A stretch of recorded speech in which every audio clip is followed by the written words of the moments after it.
Audio video clear आहे? Yes. Just give me confirmation. Audio video is clear to everyone.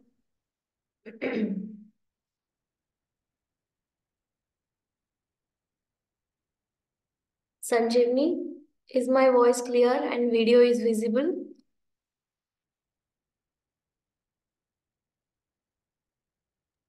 Yes, ma'am. Okay. We'll start.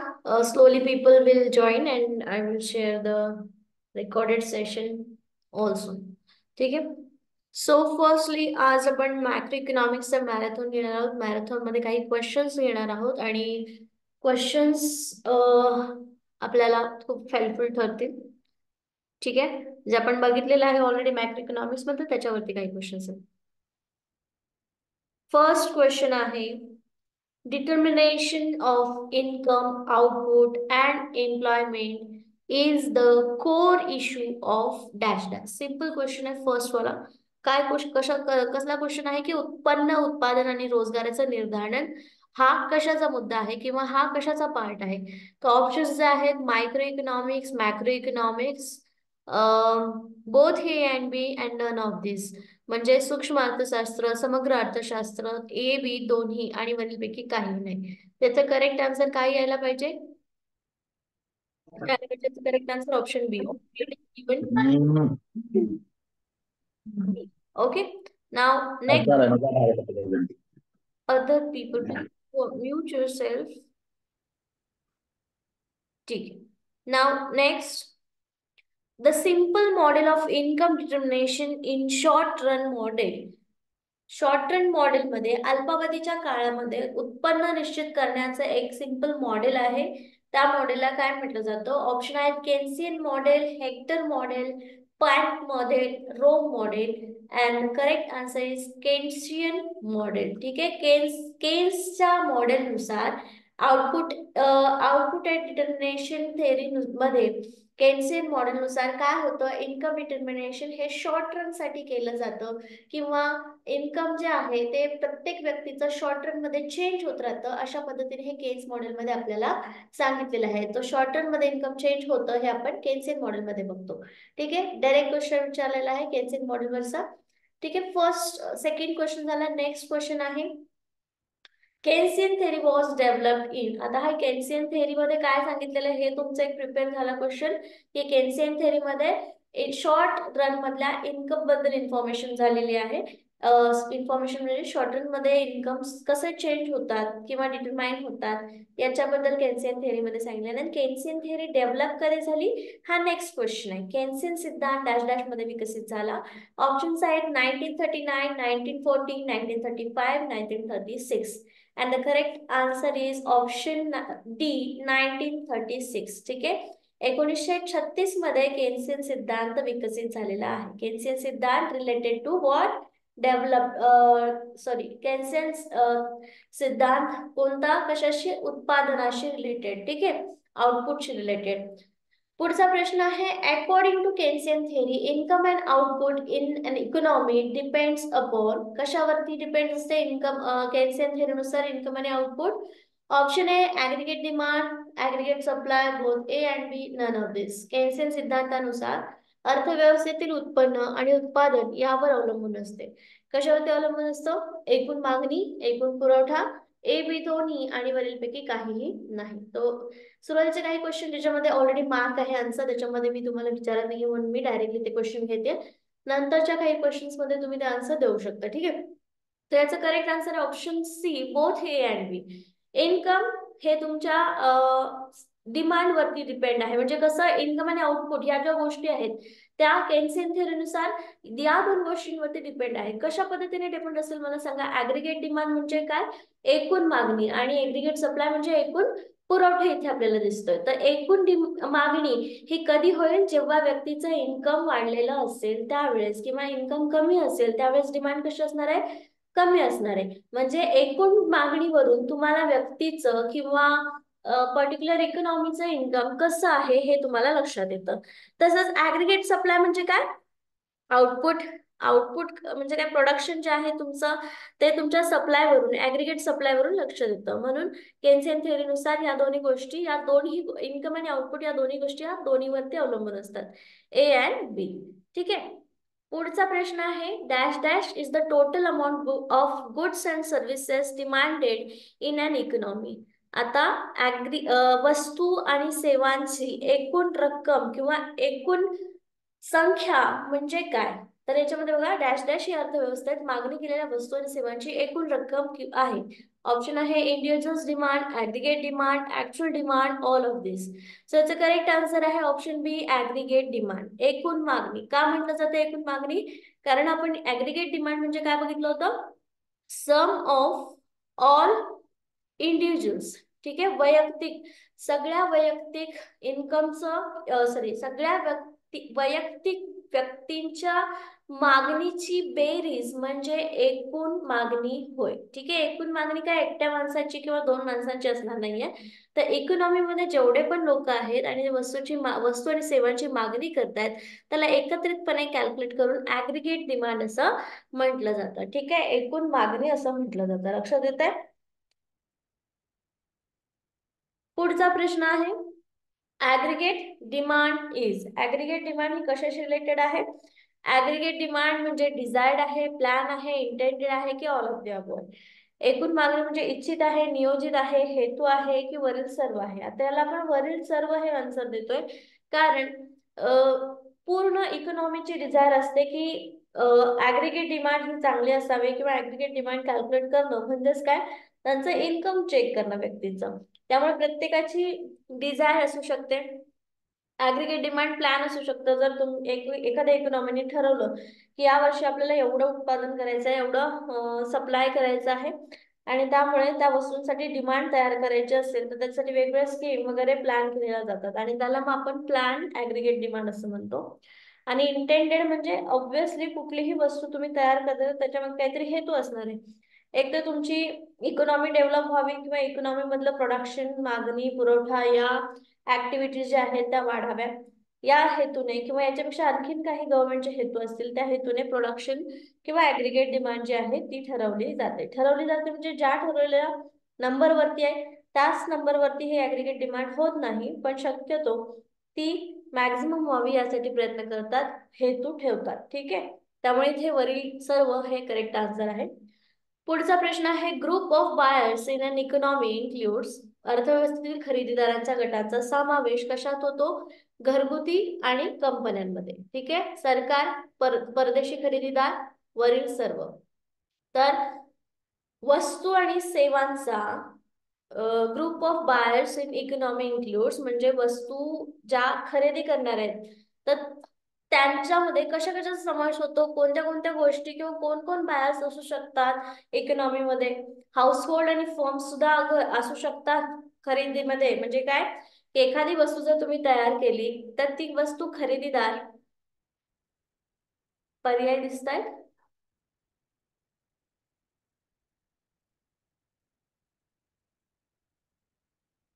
ठीक आहे, तर house hold जे आहे ते घरगुती कंपन्या, हे तुमचे कस्टमर असू शकतात, गव्हर्नमेंट स्वतः तुमचं कस्टमर असू शकतं, आणि फॉरेन बायर्स सुद्धा असू शकतात तुमच्या एखाद्या इकॉनॉमी मधल्या वस्तूसाठी. त्यामुळे ते ग्रुप ऑफ बायर्स हे तिन्ही आहेत, म्हणून ऑप्शन डी इथे करेक्ट आन्सर आहे. ठीक आहे, पुढचा प्रश्न आहे, which of the following is not a component of aggregate demand. खालीलपैकी कोणता ऍग्रीगेट डिमांडचा कंपोनंट नाहीये? कंपोनंट म्हणजे काय, घटक नाहीये. Option A house hold, world bank, foreign government, firms. आता इथे ऍग्रीगेट डिमांडशी रिलेटेड कोणत्या कोणत्या गोष्टी आहेत आपण बघितल्या. खालीलपैकी कोणता एक मागणीचा घटक नाहीये, एकूण मागणीचा घटक नाहीये. घरगुती मागणी, विदेशी सरकार, कंपन्या, जागतिक बँक. जागतिक बँकेची जी डिमांड आहे ती आपल्या मार्केटमध्ये दिसून येत नाही, आणि जागतिक बँकेचं कॅल्क्युलेशन ऍग्रीगेट डिमांड मध्ये येत नाही, म्हणून ऑप्शन बी इथे करेक्ट आहे. जागतिक बँकेचा हा एकूण मागणीचा घटक नाही. ठीक आहे. The next आहे, dash dash is the total amount of goods and services that people buy in economy. Effective demand, aggregate demand, actual demand, aggregate demand and all of the above. Dash dash म्हणजे लोक अर्थव्यवस्थेत खरेदी केलेल्या वस्तू आणि सेवांची एकूण रक्कम होय. प्रभावी मागणी म्हणतात त्याला, एकूण मागणी. हा, आय नो. पहिले थोडेसे आहेत मग बघू आपण, ठीक आहे. प्रभावी मागणी, अर्थव्यवस्थेत एखादी खरेदी केलेल्या वस्तू आणि सेवांची एकूण रक्कम म्हणजे प्रभावी मागणी म्हणतात, ठीक आहे. एकूण वस्तू आणि सेवांची, खरेदी केलेल्या वस्तू सेवाची एकूण रक्कम, तर त्याला आपण एकूण मागणी म्हणतो. सॉरी, इफेक्टिव्ह डिमांड नाही. ए आन्सर नाही, याचं करेक्ट आन्सर बी आहे, ठीक आहे. ऍक्च्युअल ऍग्रीगेट डिमांड आहे, ऍग्रीगेट डिमांड असं म्हटलं जातं. Again the question is repeated, but त्याचे ऑप्शन्स जे आहेत ते वेगळे वेगळे आहेत, ठीक आहे. The next question is, the limitations of multiplier effect includes elasticity of supply despite an equal increase in aggregate demand, and overall effect of output is not same.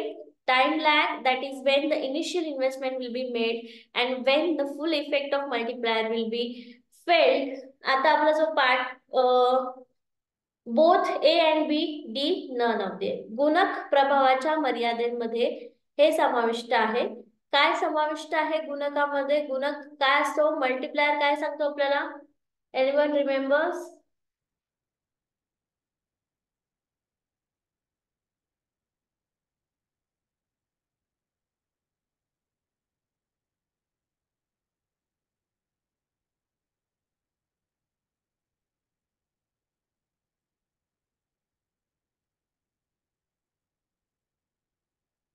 Anyone remembers what exactly multipliers do?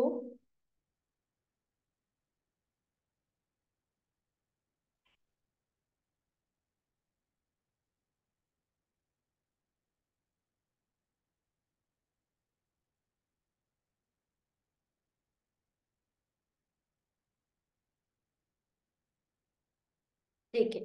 So याच्यामध्ये multiplier effect तुम्हाला income मध्ये change आल्यामुळे investment, output, supply वरती काय change झालाय हा effect दाखवतो. कोण? मल्टिप्लायर. आणि ऍक्सिलरेटर जो आहे तो त्याच्या अपोजिट असतो, की let's take an example of investment. Investment म्हणजे तुमची गुंतवणूक. गुंतवणूक मध्ये मल्टिप्लायर, गुणक काय सांगतो की तुमच्या उत्पन्नामध्ये बदल काय झाला, उत्पन्नामध्ये जो बदल झालेला आहे त्या बदलामुळे तुमचा गुंतवणुकीवरती काय परिणाम झालेला आहे, किंवा तुमच्या बचतीवरती काय परिणाम झालेला आहे, तुमच्या इलास्टिसिटीवरती काय परिणाम झाला. तर याच्यामध्ये म्हणून विचारलेलं आहे की गुणक इफेक्ट किंवा गुणक प्रभाव म्हणजे काय. तर याच्यामध्ये बघा, despite in income increase in aggregate demand, overall effect on output is not the same. Elasticity of supply नुसार हे काय सेम नाहीये, ठीक आहे. तर टाइम लॅग मध्ये काय सांगितलंय? Wien initial investment will be made and Wien the full effect of the multiplier will be failed. आता हा थोडासा क्वेश्चन थोडासा पुढे गेलेला आहे. कशाच्या? मल्टिप्लायर इफेक्टच्या.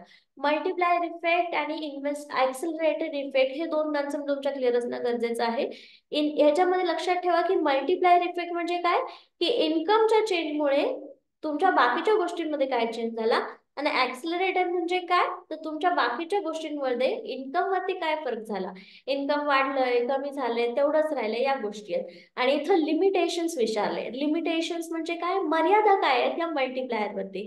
तर मर्यादा काय काय असणार आहेत? एक तर इलास्टिसिटी ऑफ सप्लाय, त्याच्यामुळे तुमचं उत्पन्न किती आहे हे लक्षात येणार नाहीये, किंवा तुमचा टाइम बाउंड. टाइम बाउंड म्हणजे काय, की शॉर्ट पिरियड आहे, लॉंग पिरियड आहे, हा ज्या गोष्टी आहेत हे तुम्हाला इथे कन्सिडर करता येणार आहे, की किती उत्पन्न आहे आणि त्याचा परिणाम काय झालेला आहे, हे पर्टिक्युलर टाइम पिरियड मध्ये तुम्हाला बघावं लागणार आहे. आणि हे त्याच्या मर्यादा आहेत, की ह्याच्या व्यतिरिक्त जर तुम्ही टाइम सांगितला तर इथे चेंज होऊ शकतो, ठीक आहे. आणि elasticity of supply also changes, की सप्लाय जो आहे तो कमी जास्त होत असेल तर मग उत्पन्नामध्ये चेंज होऊन सुद्धा तुमच्या इफेक्ट मध्ये किंवा मल्टिप्लायर इफेक्ट तुम्हाला मार्केटमध्ये दिसून येणार नाही. डिमांडशी रिलेटेड असू दे किंवा इन्व्हेस्टमेंटशी रिलेटेड असे, सेव्हिंगशी रिलेटेड असू दे, तर तुम्हाला दिसणार नाही, ठीक आहे.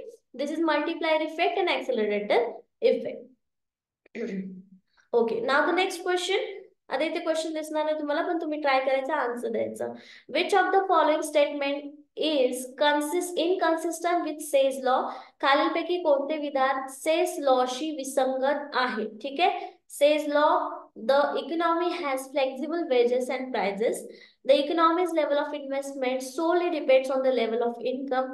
The economy will produce at full employment level of the output, and the economy has an environment of laissez-faire. ठीक आहे. खालीलपैकी कोणते विधान सेज लॉशी विसंगत आहे? अर्थव्यवस्थेत लवचिक वेतन आणि किमती आहेत. अर्थव्यवस्थेतील गुंतवणुकीची पातळी केवळ उत्पन्नाच्या पातळीशी अवलंबून आहे. अर्थव्यवस्था पूर्ण रोजगार स्तरावर उत्पादन करेल. अर्थव्यवस्थेत लेझिस फेअरचे वातावरण आहे. यापैकी कुठला करेक्ट आन्सर असणार आहे मग?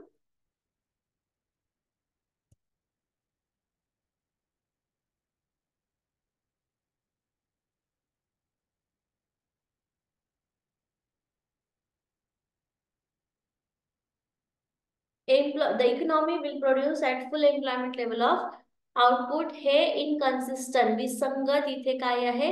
सेज लॉशी रिलेटेड स्टेटमेंट आहे, विसंगत आहे. ठीक आहे, ऑप्शन सी इथे करेक्ट आन्सर आहे.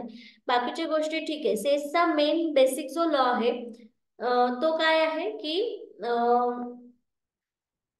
ओके, तो काय सांगतो आपल्याला की बाजारामध्ये ज्या वस्तू तयार होत आहेत, हा ठीक आहे, त्यांचा सप्लाय जो होतोय, पुरवठा जो होतोय, त्याची आपोआप ते डिमांड क्रिएट करतात. यांचं सेज लॉ नुसार म्हणणं असं होतं की बाजारामध्ये जर तुम्ही 100 वस्तू तयार करतायत तर ह्या 100 वस्तू आपोआप त्यांची डिमांड क्रिएट करतात. ह्या 100 वस्तू पूर्ण संपतात, खपतात, म्हणजेच त्यांची डिमांड ते स्वतः तयार करतात.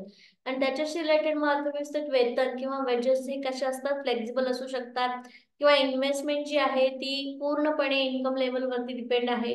आणि इकॉनॉमी हॅज एन्व्हायरमेंटल जस्टिफायर हे सुद्धा रिलेटेड आहे. फक्त economy will produce at full employment level of output हे कसं आहे? विसंगत आहे. ठीक आहे. Now the next question, marginal propensity to consume is dash dash. उपभोगाची सीमांत प्रवृत्ती कशी आहे? ऑप्शन आहे increase in consumption due to 1 unit increase in income, total consumption divided by total income, both A and B, neither A nor B. बघा, याच्यासाठी आता marginal propensity to consume हे आपण चांगल्या पद्धतीने बघितलेलं आहे chapter MPC. Marginal propensity to consume म्हणजे काय? मार्जिनल लक्षात घ्या. मार्जिनल म्हटल्यानंतर कुठला वर्ड लक्षात ठेवायचा हे पण आपलं डिस्कशन झालेलं आहे. Extra, extra or last unit, that is marginal unit. So याच्यामध्ये करेक्ट आन्सर असणार आहे मग आपलं option A, increase in consumption due to 1 unit increase in income. ठीक आहे, इन्कम मध्ये जो 1 युनिट वाढलेला आहे त्याच्यामुळे तुमच्या कन्झम्पशन मध्ये जो चेंज झालेला आहे त्याला आपण काय म्हणतो? Marginal propensity to consume. ठीक आहे. Total consumption divided by total income केल्यावर काय मिळेल आपल्याला? टोटल कन्झम्पशन आहे 100 आणि टोटल इन्कम आहे तुमचं 100. तर इथे तुम्हाला काय मिळणार आहे? 1. म्हणजे ह्या पद्धतीने देखील तुम्ही सी म्हणजे बोथ ए अँड बी इथे करेक्ट आन्सर असणार आहे एमपीसी साठी, मार्जिनल प्रोपोन्सिटी टू कन्झ्युम साठी. ठीक आहे. The next, in explaining the level of unemployment Keynes emphasise. बेरोजगारीची पातळी स्पष्ट करताना केन्सने जोर दिला आहे कशावरती? Option A, changes in technology, changes in aggregate demand, inflationary expectation, lending by financial institutions. What will be the correct answer for this?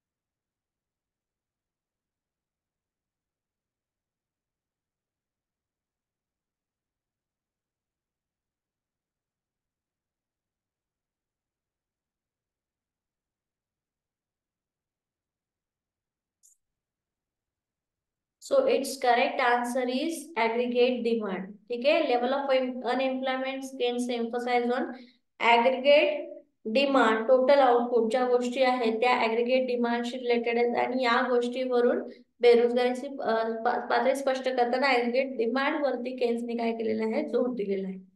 ठीक आहे. The next question, the simple Keynesian model consumption is a function of. साधा Keynesian model मध्ये उपभोग हे का एक कार्य आहे. कशाचं कार्य आहे? आठवा. कन्झम्पशन फंक्शन मध्ये काय काय होतं? आपण काय काय केलेलं आहे? Rate of interest, level of income, price level, none of the above.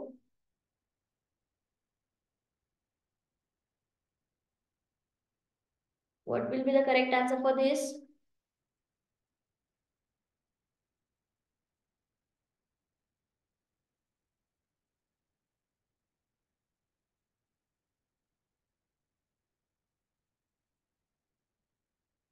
Formula आठवा कन्झम्पशन फंक्शनचा, म्हणजे तुम्हाला आठवेल की कशाशी रिलेटेड आहे.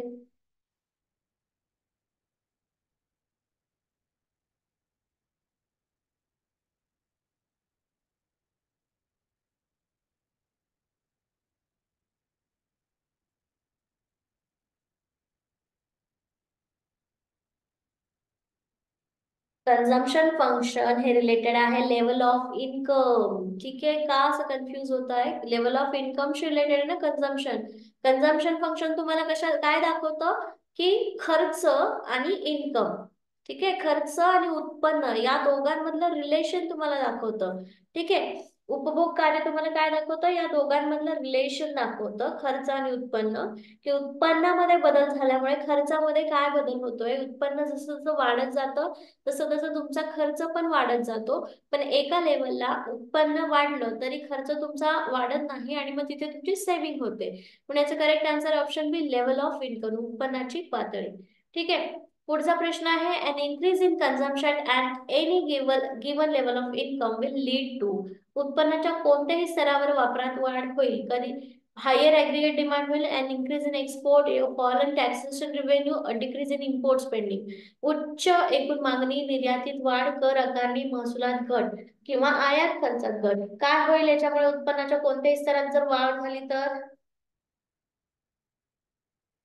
तुम्ही जेव्हा आन्सर देता तेव्हा त्याचं ना हे करा, म्हणजे कोणत्या क्वेश्चनचा आन्सर. ठीक आहे, माझे नंबर्स थोडेसे हे झाले मिसमॅच, त्याच्यामुळे ठीक आहे. An increase in consumption at any given level of income will lead to higher aggregate demand, एकूण उच्च एकूण मागणी, कर आकारणी महसुलात घट होईल की decrease in import spending? Simple question आहे, लक्षात घ्या. उपभोगात जर तुमच्या उत्पन्नाच्या कोणत्याही स्तरामध्ये वाढ झाली तर उपभोगामध्ये काय वाढेल?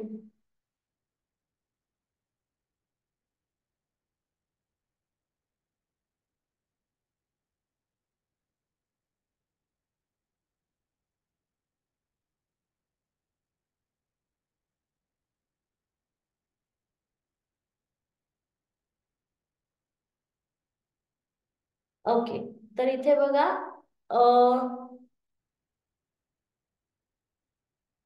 खरं बघायला गेलं तर याचं करेक्ट आन्सर आपल्याला यायला पाहिजे, fall in taxation revenue will not be correct answer for this.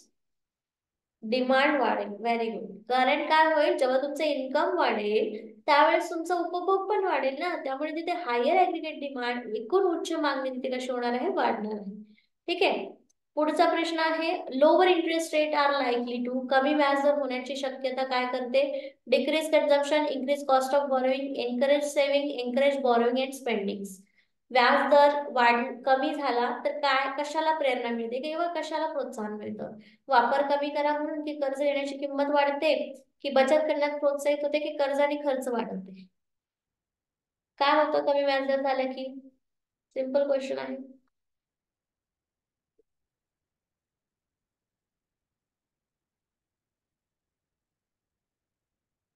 Lower interest rates are likely to increase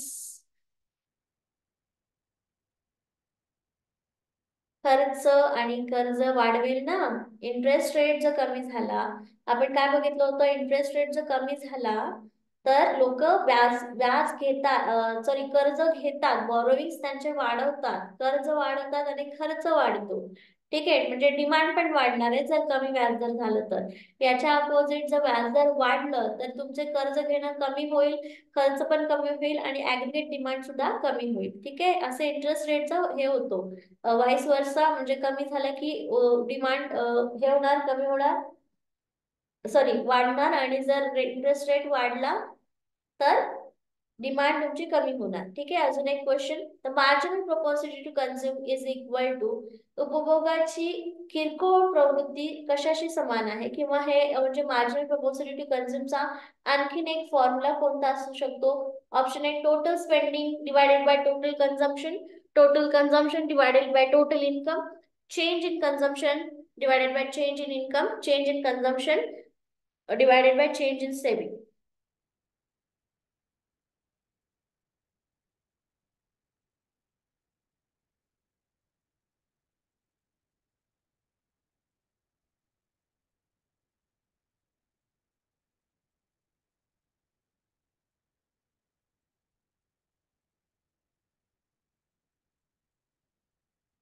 MPC म्हणजे काय?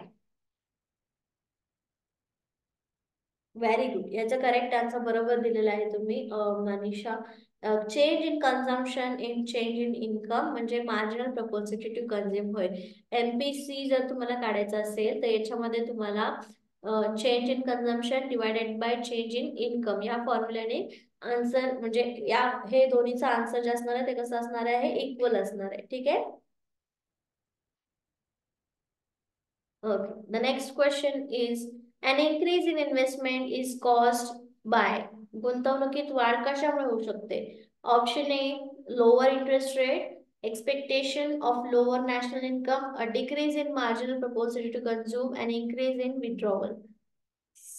बघा आता रिपीट क्वेश्चन्स फिरून फिरून कसे येतात त्याच्यावरून तुम्हाला अंदाज येईल की हे क्वेश्चन्स कसे विचारले जातात किंवा चेंज कसे होत राहतात याच्यावरून अंदाज येईल. ठीक आहे.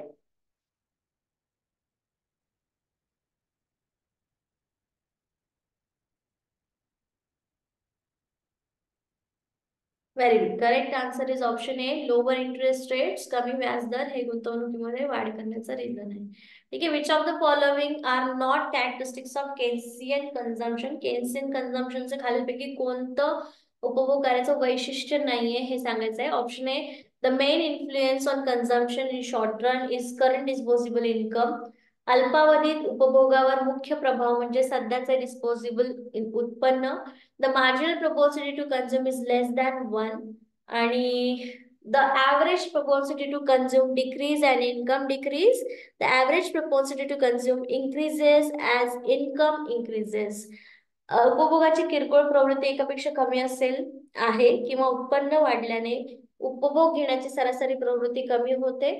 उत्पन्न वाढल्याने उपभोग घेण्याची सरासरी प्रवृत्ती वाढते. ह्याच्यापैकी कोणतं वैशिष्ट्य नाही आहे विचारलेलं आहे. विचार करा थोडा फास्ट.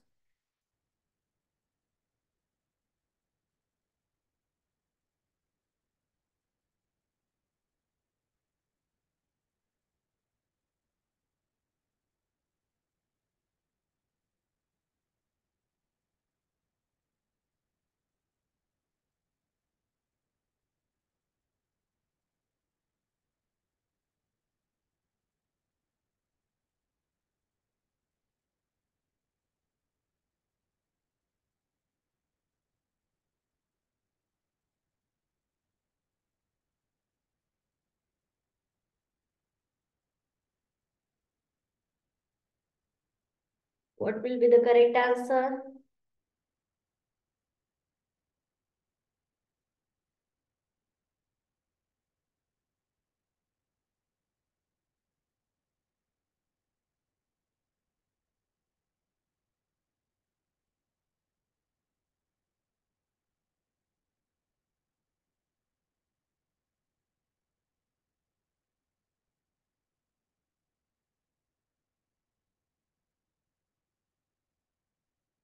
Okay.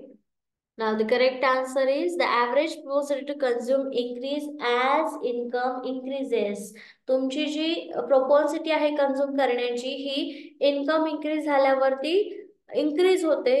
हे average propensity to consume increase as income increases हे जे वैशिष्ट्य केन्सियन उपभोगाचं आहे याच्यामध्ये काय म्हणलेलं उत्पन्न वाढल्याने उपभोग घेण्याची सरासरी प्रवृत्ती कमी होते. सी आन्सर याच्यामध्ये करेक्ट असणार आहे, not D.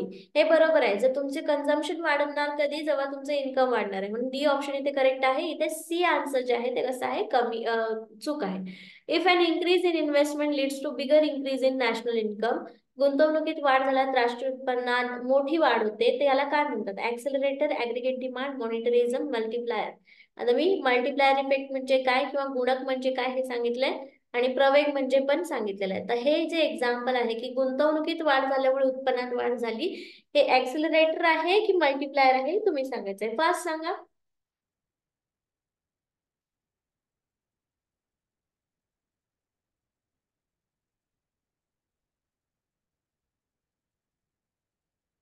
He it's a ऍक्सिलरेटर. काय आन्सर आहे याचा? ऍक्सिलरेटर करेक्ट आन्सर आहे, नॉट मल्टिप्लायर. मल्टिप्लायर काय सांगितलं होतं की इन्कम मध्ये जे चेंज झालेलं आहे त्याच्यामुळे तुमच्या बाकीच्या गोष्टींमध्ये काय चेंजेस आले हे आपण बघितलं होतं. आणि आता इथे विचारलेलं आहे की इन्व्हेस्टमेंट मध्ये चेंज झाल्यामुळे इन्कम मध्ये काय चेंजेस झाले, दॅट इज ऍक्सिलरेटर. ओके, आता हे काही क्वेश्चन्स आहेत, याचे आन्सर्स खाली दिलेले आहेत. मी जेव्हा पीडीएफ शेअर करेल तेव्हा तुम्ही रीड करू शकता. 10 मिनिट्स राहिलेत फक्त, आपण 10 मिनिट्स मध्ये एकदा रिकॉल करू. क्वेश्चन फास्ट बघूया एकदा. Which of the following is not consider a measure of economic growth?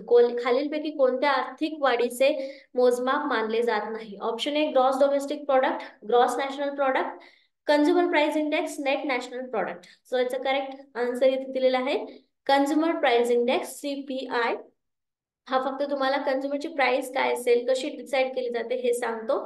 त्यामुळे हा जीडीपीचा काही इंडिकेटर नाहीये किंवा मेजर नाहीये. ठीक आहे.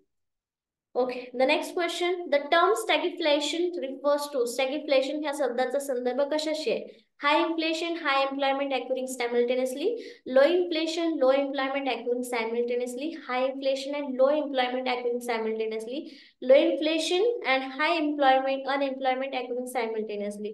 So याच्यामध्ये stagflation, deflation, inflation या गोष्टी असतात. तर याच्यामध्ये काय सांगितलेलं आहे की उच्च महागाई आणि उच्च बेरोजगारी एकाच वेळी येते. म्हणजे बेरोजगारांना जॉब पण भेटत नाही आणि महागाई तर भरपूर असते. ह्या दोन्ही सिच्युएशन मध्ये जी काही कंडिशन असते त्याला आपण स्टॅग्फ्लेशन असं म्हणतो. स्टॅग्फ्लेशनचा प्रॉपर मराठी वर्ड नाही मिळाला, बट स्टॅग्फ्लेशन त्याला म्हणतात. कशाला? उच्च महागाई आणि उच्च बेरोजगारी, high inflation and high unemployment ज्या कंडिशन मध्ये येते त्याला स्टॅग्फ्लेशन म्हणतात. व्यवस्थित लक्षात ठेवा.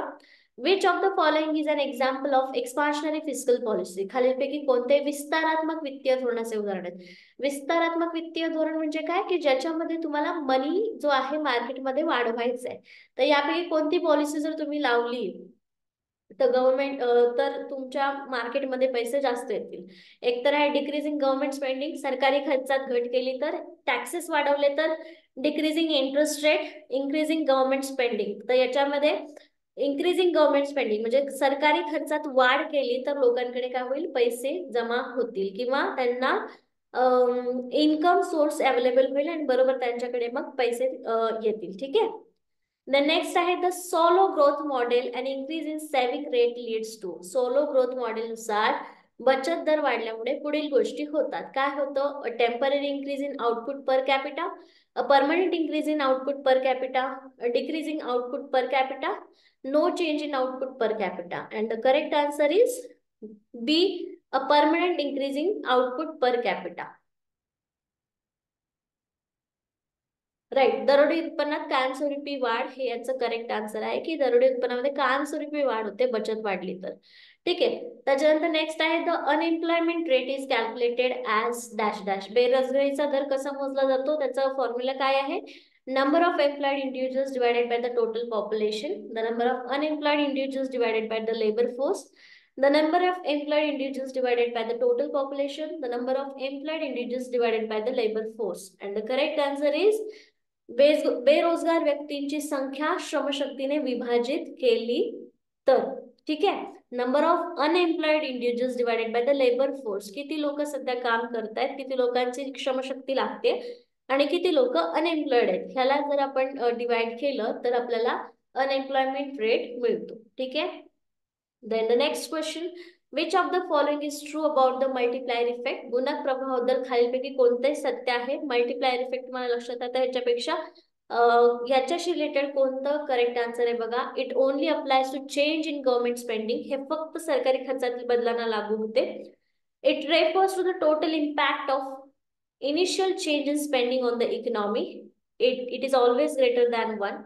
It does not apply to changes in investment. आता बघा याच्यामध्ये काय आहे, हे फक्त सरकारी खर्चांबद्दल लागू होते, हे चूक आहे. नॉर्मल लोकांना मध्ये लागू होतो.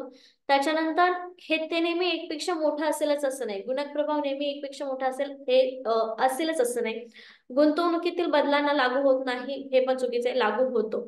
मग उरलं एक statement that is it refers to the total impact of an initial change in spending on the economy. म्हणजे चेंज काय झालेला आहे, चेंज इन्कम मध्ये चेंज झाल्यामुळे स्पेंडिंग मध्ये किंवा इतर गोष्टीमध्ये काय चेंज झालेलं आहे तुम्हाला लक्षात येतो. ठीक आहे. नेक्स्ट आहे in the loanable fund market and increase in government borrowing will likely. कर्ज योग्य निधी बाजारात सरकारी कर्जामध्ये वाढ होण्याची शक्यता आहे का कशी होईल किंवा कशावरून होईल? Decrease in interest rate and increase investment. व्याजदर कमी करून गुंतवणूक वाढवा, increase the interest rate and decrease the investment, व्याजदर वाढवलं की गुंतवणूक कमी करा. Decrease the interest rate and decrease the investment, व्याजदर कमी करा आणि गुंतवणूक कमी करा. Increase the interest rate and decrease the investment, तर व्याजदर वाढवा आणि गुंतवणूक वाढवा. तर हे काय लोनेबल फंड मार्केट्समध्ये ही कोणती कंडिशन आपल्याला दिसून येते, तर increase the interest rate and increase the investment. ठीक आहे, इन्व्हेस्टमेंट कधी वाढ, अजून बघा इंटरेस्ट रेट वाढतो म्हणजे काय की दोन गोष्टी आहेत. इंटरेस्ट रेट वाढल्यावरती मार्केटमध्ये ऍग्रीगेट डिमांड पण वाढते, पण इंटरेस्ट रेट जेव्हा कमी होतो सॉरी वाढतो त्यावेळेस गुंतवणूक जास्त प्रमाणात वाढते, कारण त्यांना गुंतवणुकीवरती जो रेट मिळतो, इंटरेस्ट रेट मिळतो, तो कसा मिळतो, जास्त मिळतो. त्यामुळे इंटरेस्ट रेट जेव्हा इन्क्रीज होतो तेव्हा इन्व्हेस्टमेंट वाढते. इंटरेस्ट रेट कमी होतो तेव्हा बॉरोइंग्स वाढते. ठीक आहे, कर्ज घेणं वाढतं. The Phillips curves illustrate the relationship between, Phillips curve हा काय संबंध स्पष्ट करतो, कशामधला संबंध स्पष्ट करतो, त्याचं करेक्ट आन्सर आहे inflation and unemployment. Inflation unemployment, inflation and interest rate, GDP and unemployment, GDP and inflation. So यापैकी जे करेक्ट आन्सर आहे ते आहे option A, inflation and unemployment मधलं रिलेशन फिलिप्स कर्व आपल्याला सांगतो. इन्फ्लेशन वाढलं की अनएम्प्लॉयमेंट सुद्धा कशी होते, वाढते फिलिप्स कर्व नुसार. Then next, the marginal propensity to consume MPC is defined as, I think this is already done, की change in consumption divided by the change in income. First answer is correct. ठीक आहे, उपभोगातील बदल भागिले उत्पन्नातील बदल, हे आपल्याला MPC marginal propensity to consume देतात. त्यानंतर last question, which of the following is true about the national डेब्ट, राष्ट्रीय कर्जाबाबत खालीलपैकी कोणते सत्य आहे. It represents the total amount of money owed by the household and business, हे कुटुंब आणि व्यवसायातील देय असलेल्या एकूण रकमेचे प्रतिनिधित्व करते. It is total amount of money own by the government. It includes both public and private डेब्ट. It does not include any foreign डेब्ट. तर याच्यामध्ये फक्त काय विचारलेलं आहे, नॅशनल डेब्टच्या बद्दल रिलेटेड कुठलं स्टेटमेंट खरं आहे असं विचारलं आहे. It is the total amount of money own by the government. ठीक आहे, गव्हर्नमेंट कडून जी देय रक्कम आहे, ओन म्हणजे स्वतःची, पण ओन म्हणजे देणे आहे, देय आहे, तर ही गव्हर्नमेंटची देय असलेली रक्कम याला आपण नॅशनल डेब्ट म्हणतो. स्वतःचे जर असतं म्हणजे एका पर्सनल व्यक्तीचं असतं तर त्याला आपण नुसतं डेब्ट म्हणलो असतो, पण हे गव्हर्नमेंटचं असल्यामुळे याला आपण नॅशनल डेब्ट असं म्हणतो. ठीक आहे, सो याच्यामध्ये आतापर्यंतच्या काही क्वेश्चन्स मध्ये काही डाऊट्स असतील तर नोट केले असतील तर ग्रुपमध्ये शेअर करा, आपण तिकडे डिस्कस करूया किंवा नेक्स्ट सेशन मध्ये सुद्धा डिस्कस करू शकतो. मॅक्रो इकॉनॉमिक्स वरचे आणखीन काही क्वेश्चन्स हवे असतील तर मी तुम्हाला पीडीएफ शेअर करते, तुम्ही त्या थ्रू जा, त्या एमसीक्यू थ्रू सुद्धा जाऊ शकता. ठीक आहे, that's it for today. Thank you for today session. Is there any doubt? Recorded session will be shared soon. ठीक है, okay, let's end the meeting. Thank you so much.